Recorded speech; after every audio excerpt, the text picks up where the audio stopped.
আসসালামু আলাইকুম প্রিয় শিক্ষার্থীরা, কেমন আছো? নিশ্চয়ই ভালো। এই লকডাউনে আমরা বাসায় বসে আছি, সেজন্য কিন্তু অনলাইনে এই ক্লাসের ব্যবস্থা। গত ক্লাসে আমরা বাজার পড়েছিলাম। সাধারণত বাজার বলতে একটি স্থানকে বোঝায়, কিন্তু অর্থনীতিতে বাজার একটি ভিন্ন অর্থে ব্যবহৃত হয়। বাজার বলতে একটি স্থানকে না বুঝিয়ে একটি প্রক্রিয়া, যে প্রক্রিয়া বিভিন্নভাবে ক্রেতা বা বিক্রেতার মধ্যে দ্রব্য সামগ্রী ক্রয় বিক্রয় করা হয়ে থাকে। আমরা জানি বাজারকে সময় অনুসারে বাজারকে তিন ভাগে ভাগ করা যায়। একটা হচ্ছে অতি স্বল্পকালীন বাজার, স্বল্পকালীন বাজার আর দীর্ঘকালীন বাজার। স্থান অনুসারে অঞ্চল অনুসারে বাজারকে আবার তিন ভাগে ভাগ করা যায়। একটা হচ্ছে স্থানীয় বাজার, জাতীয় বাজার, আন্তর্জাতিক বাজার। প্রতিযোগিতার বাজারকে আবার প্রতিযোগিতার ভিত্তিতে দুই ভাগে ভাগ করা যায়। একটা হচ্ছে পূর্ণ প্রতিযোগিতার বাজার, একটা অপূর্ণ প্রতিযোগিতার বাজার। গত ক্লাসে আমরা পূর্ণ প্রতিযোগিতার বাজারের বৈশিষ্ট্য সম্পর্কে জেনেছিলাম। আজকে চলো অপূর্ণ প্রতিযোগিতার বাজার সম্পর্কে জানবো।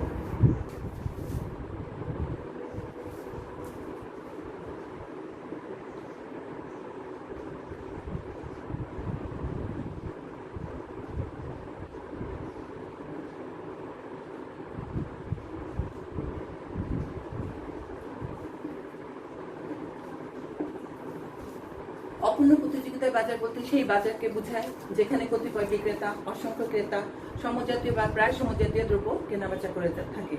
অপূর্ণ প্রতিযোগিতার বাজারকে প্রধানত তিন ভাগে ভাগ করা যায়।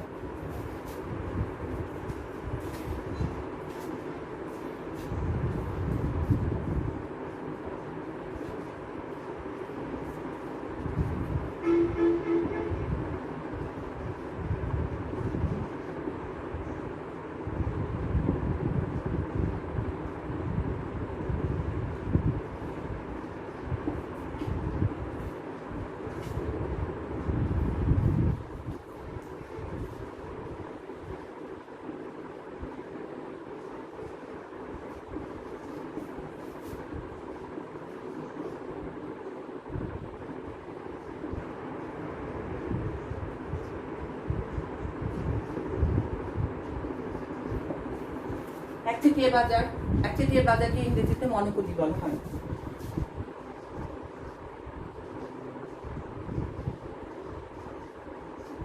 মনোপলি শব্দটি দুটো শব্দের সমন্বয়ে গঠিত। একটা হচ্ছে মনো শব্দের অর্থ হচ্ছে এক, পলি শব্দের অর্থ হচ্ছে বিক্রেতা। তাহলে শব্দগত অর্থে মনোপলি শব্দের অর্থ হচ্ছে একজন বিক্রেতা। যখন একটি ফার্ম একটি মাত্রিক দ্রব্য উৎপাদন করে অসংখ্য ক্রেতাকে যোগান দেয়, তখন সেই ফার্মটিকে বলা হয় একচেটিয়া কারবারি। এবং যে বাজারে দ্রব্য সামগ্রী বিক্রি করা হয় সেই বাজারটিকে বলা হয় একচেটিয়া বাজার। তাহলে চলো আমরা একচেটিয়া বাজারের বৈশিষ্ট্যগুলো দেখি।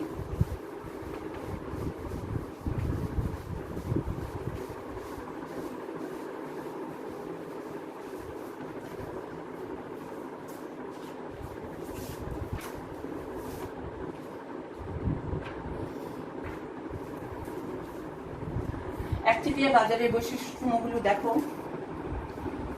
1 নাম্বার, বিক্রেতা উৎপাদন বা যোগান নিয়ন্ত্রণ করে।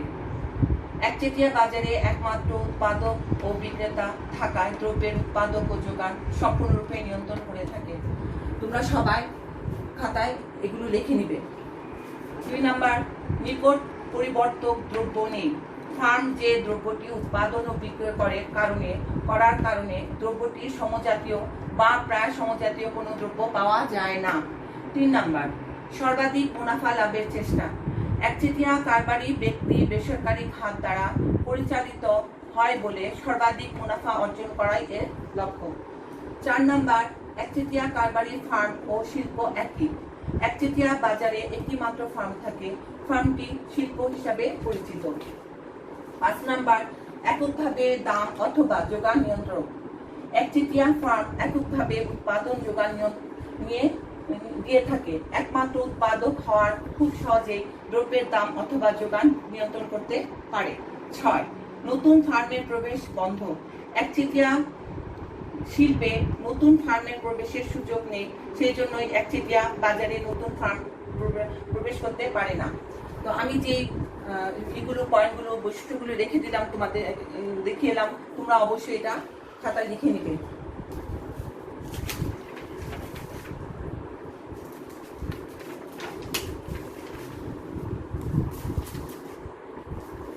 পরে ছিল একচেটিয়া প্রতিযোগিতা বাজার।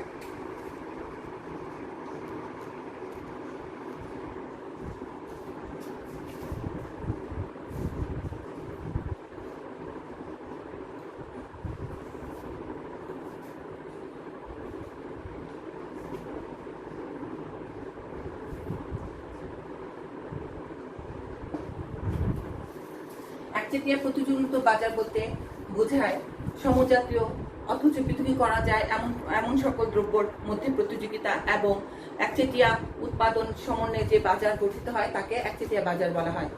আমরা উদাহরণ হিসেবে বলতে পারি গায়ে মাখার সাবান। গায়ে মাখার সাবান বিভিন্ন কোম্পানি বিভিন্ন ধরনের সাবান পণ্য উৎপাদন করে থাকে, যেমন লাক্স সাবান, ডোভ সাবান, কেয়া সাবান। কিন্তু সবগুলো সাবান কিন্তু সমজাতীয়, কিন্তু এগুলোকে পৃথকীকরণ করা যায়, যেমন মোড়কের দিক থেকে, গন্ধের দিক থেকে। এই সকল পণ্যসমূহের দাম, কোনো একটির দাম বাড়লেও চাহিদা কমে, কিন্তু কি হয় না, শূন্য হয় না। অর্থাৎ দ্রব্যটির দাম বাড়লেও ক্রেতা কিন্তু এটা ভোগ বা ব্যবহার একদম ত্যাগ করে না। চলো তাহলে একচেটিয়া বাজারে বৈশিষ্ট্যগুলো আমরা দেখি।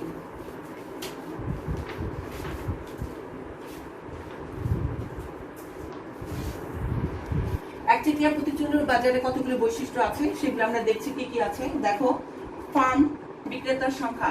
একচেটিয়া প্রতিযোগিতা ফার্মের সংখ্যা অসংখ্য, ফলে কোনো ফার্মের এক পক্ষে পণ্যের মূল্য বা মোট উৎপাদন উপর উল্লেখযোগ্য প্রভাব সৃষ্টি করা সম্ভব হয় না। এখানে একটা শব্দ এসছে ফার্ম। ফার্ম কাকে বলে? একটি মাত্র দ্রব্য উৎপাদনকারী প্রতিষ্ঠানকে কিন্তু ফার্ম বলা হয়। উৎপাদিত দ্রব্যের পৃথকীকরণ। দ্রব্য পৃথকীকরণের অর্থ হচ্ছে বিভিন্ন ফার্মের উৎপাদিত দ্রব্য সমজাতীয় নয়, এজন্যই একচেটিয়া প্রতিযোগিতার উদ্ভব হয়। শিল্পের ফার্মের অবাধ প্রবেশ ও প্রস্থান। একচেটিয়া প্রতিযোগিতার ক্ষেত্রে শিল্পের ফার্মের প্রবেশ এবং প্রস্থান ফার্মের কোনো বিধিনিষেধ নেই। বিজ্ঞাপন ও বিক্রয় খরচ। প্রচার ও দ্রব্যের গুণগত মানের মাধ্যমে এই ফার্মগুলো পরস্পরের সঙ্গে প্রতিযোগিতা করে। চাহিদার প্রকৃতি। কোনো ফার্ম পণ্যের দাম কিছুটা বৃদ্ধি করলেও সেই পণ্যের চাহিদা শূন্য হয় না। প্রতিটি ফার্মের চাহিদা রেখার আকৃতি সাধারণত একরকম হয় না। 6. মুনাফা সর্বোচ্চকরণ। একচেটিয়া প্রতিযোগিতার বাজারে প্রত্যেক বিক্রেতার লক্ষ্য থাকে মুনাফার পরিমাণ সর্বাধিক করা। 7. দ্রব্যের অনুকরণ। একচেটিয়া প্রতিযোগিতার বাজারে একজন বিক্রেতার ওপর একজন বিক্রেতার উৎপাদিত দ্রব্য পূর্ণ অনুকরণ করতে পারে না, ফলে বিক্রেতা নিজ নিজ দ্রব্যের যোগান নিয়ন্ত্রণের মাধ্যমে মূল্য নিয়ন্ত্রণ করতে পারে। 8 নাম্বার, দীর্ঘকালীন পরিস্থিতি। দীর্ঘকালীন সময়ের একচেটিয়া প্রতিযোগিতার বাজারে ফার্মের ভারসাম্যপূর্ণ প্রতিযোগিতামূলক বাজারে ফার্মের মতো স্বাভাবিক মুনাফা হয়ে থাকে। এই বৈশিষ্ট্যগুলো কিন্তু তোমরা খাতায় লিখে নিবে। এরপরে আছে অলিগোপলি বাজার।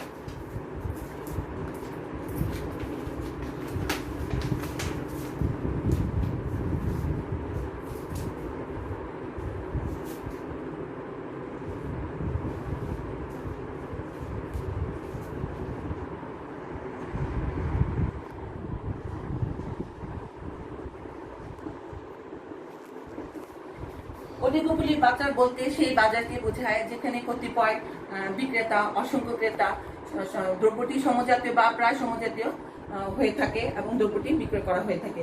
এখানে একটি বিষয় লক্ষণীয়, এখানে কিন্তু বিক্রেতা কি করে অন্যান্য ফার্মের বিক্রেতাদের আচরণ পর্যবেক্ষণ করে একটা সিদ্ধান্ত নেয়। উদাহরণ হিসেবে আমরা বলতে পারি যে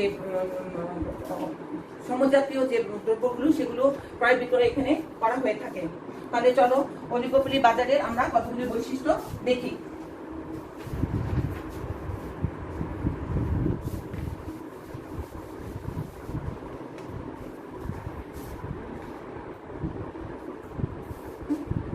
অলিগোপলি বাজারের বৈশিষ্ট্য দেখো, বিক্রেতার সংখ্যা। এ ধরনের দ্রব্যের বাজার কতিপয় বিক্রেতা থাকে। 2 নাম্বার, দ্রব্যের প্রকৃতি। এ ধরনের দ্রব্যের বাজার সমজাতীয়। 3 নাম্বার, সিদ্ধান্ত গ্রহণ। এ ধরনের দ্রব্যের বাজারে একটি ফার্ম তার দ্রব্যের দাম ও উৎপাদনের পরিমাণ নির্ধারণের অন্যান্য প্রতিদ্বন্দ্বী ফার্মের আচরণ পর্যবেক্ষণ করে সিদ্ধান্ত গ্রহণ করে। 4 নাম্বার, বিজ্ঞাপনের প্রভাব। এ ধরনের দ্রব্যের বাজারে ফার্মসমূহ ক্রেতাদের আকৃষ্ট করার জন্য বিজ্ঞাপনের আশ্রয় নিয়ে থাকে। তাহলে এতক্ষণ আমরা দেখলাম অলিগোপলি বাজারের বৈশিষ্ট্যগুলো।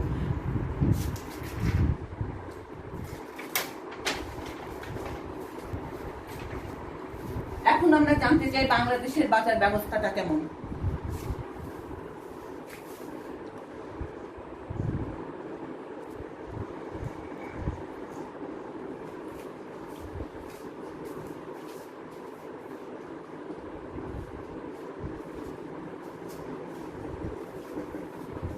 বাংলাদেশের প্রকৃতি পরিস্থিতি অনুসারে বিভিন্ন পণ্যের ক্ষেত্রে বিভিন্ন ধরনের বাজারে দ্রব্য সামগ্রী কেনাবেচা হয়ে থাকে। আসলে বাংলাদেশের বাজার ব্যবস্থা পুরোপুরি পূর্ণ প্রতিযোগিতার বাজারও না, আবার পুরোপুরো একচেটিয়া বাজার বা একচেটিয়া প্রতিযোগিতার বাজারও না। কোনো কোনো ক্ষেত্রে একচেটিয়া পূর্ণ প্রতিযোগিতার বাজার বিদ্যমান, যেমন আমরা বলতে পারি বাংলাদেশে কৃষি পণ্যের খুচরা বাজার, এটা কিন্তু পূর্ণ প্রতিযোগিতা বাজার এই পণ্যের ক্ষেত্রে। আবার আমরা দেখি যে বাংলাদেশ পেট্রোলিয়াম কর্পোরেশন এখানে কিন্তু একচেটিয়া বাজার এই পণ্য ক্ষেত্রে। আবার দেখি গায়ে মাখার সাবান এবং প্রসাদিনীর ক্ষেত্রে কিন্তু আবার একচেটিয়া প্রতিযোগিতামূলক বাজারে বিদ্যমান। অর্থাৎ বাংলাদেশের বাজার ব্যবস্থার ক্ষেত্রে আমরা বলতে পারি মিশ্র বাজার ব্যবস্থা এখানে বিদ্যমান। কখনো পূর্ণ প্রতিযোগিতা বাজার, আবার কখনো অপূর্ণ প্রতিযোগিতার বাজার এখানে বিদ্যমান। তাহলে আজকে আমরা যতটুকু পড়িয়েছি তার দুটো একটি বাড়ি কাজ নিব।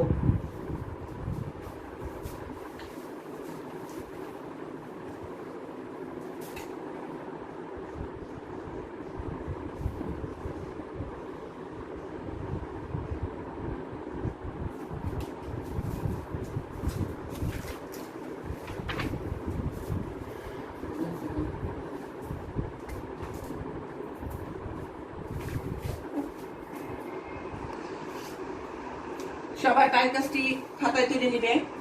আমি যতটুকু পড়েছি তার ভিত্তিতে একটি উদ্দীপক দিয়েছি। দেখো উদ্দীপকটি, জনাব ক বাংলাদেশের একমাত্র শিশু খাদ্য উৎপাদনকারী। বাংলাদেশে শুধু তার কোম্পানিটি শিশু খাদ্য উৎপাদন করে। সরকারি কিছু নীতি নির্ধারণের ফলে বিদেশ থেকেও শিশু খাদ্য আমদানি করা যাচ্ছে না। তাই ক কোম্পানি বাজারে শিশু খাদ্যের যোগান ও দাম পুরো নিয়ন্ত্রণ করে। তাহলে দেখো এর আলোকে প্রশ্নগুলো। ক মনোপলি শব্দের অর্থ কি? খ ফার্ম বর্ণনা করো। গ উদ্দীপকের জনাব ক এর প্রতিষ্ঠানে কোন ধরনের বাজার অন্তর্ভুক্ত বিশ্লেষণ করো। আমি আবার বলছি, উদ্দীপকের জনাব ক এর প্রতিষ্ঠান কোন ধরনের বাজারের অন্তর্ভুক্ত বিশ্লেষণ করো। খ উদ্দীপকে জনাব ক শিশু খাদ্যের যোগান ও দামের উপর প্রভাব বিস্তার করেছেন। তুমি কি এর সাথে একমত? তোমার উত্তরের সপক্ষে যুক্তি দাও। আমি আবার প্রশ্নটি করছি, উদ্দীপকের জনাব ক শিশু খাদ্যের যোগান ও দামের উপর প্রভাব বিস্তার করছেন। তুমি কি এর সাথে একমত? তোমার উত্তর সপক্ষে যুক্তি দাও। তাহলে আজকে ক্লাস এখানেই শেষ করছি। আগামী ক্লাসে দেখা হবে। আর সবাই বাড়ি কাজ করবে। আল্লাহ হাফেজ।